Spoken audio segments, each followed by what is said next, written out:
السلام عليكم، هلا والله شباب وبنات متابعين قناة منوعاتي، اتمنى تكونون بخير وانتم تشاهدون فيديو اليوم. طبعا بهذا الفيديو راح نتكلم عن رد الشاعر الكبير علي الجنوبي، تحياتنا إله بعد ما صدروا بمذكرة القاء القبض، وبعد ما الناس بدأت تهاجمه بسبب المقطع الاخير او اللقاء الاخير اللي ظهر فيه هذا الشاعر وذكر انه انا احب ولد عمره 18 سنة، وهذه تعتبر كارثة اللي ظهرت على قناة سامراء. وقناة سامراء ما قصرت حذفت اللقاء، لكن الحمد لله شكرا كل ناس مصورة اللقاء ومحتفظة باللقاء ونشرت على كل مواقع التواصل الاجتماعي. لذلك اليوم الشاعر علي الجنوبي رد على هذه الانتقادات ورد على الدولة، فخلونا انا وياكم نشوف شنو كان كلام علي الجنوبي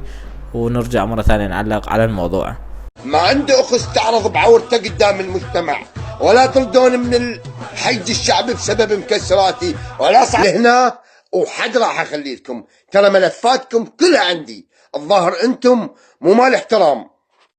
طبعا بعد ما ذكر علي الجنوبي انه انا رثيت كل الشعراء الكبار ومنهم سمير صبيح وغيره من الشعراء، وانا رثيت شهداء سبايكر وشهداء الحج الشعبي وشهداء غزة ولبنان، فكل هذه الامور تكلم بها علي الجنوبي وقال انا رثيتهم واني دبابة الشعر الشعبي، وايضا ظل يمدح بنفسه الكثير. ومثل ما شفتوا بالاخير قال راح اظهر كل ملفاتهم، وباعتبار هدد الكثير من الناس اللي تعمل في الحكومة العراقية، وايضا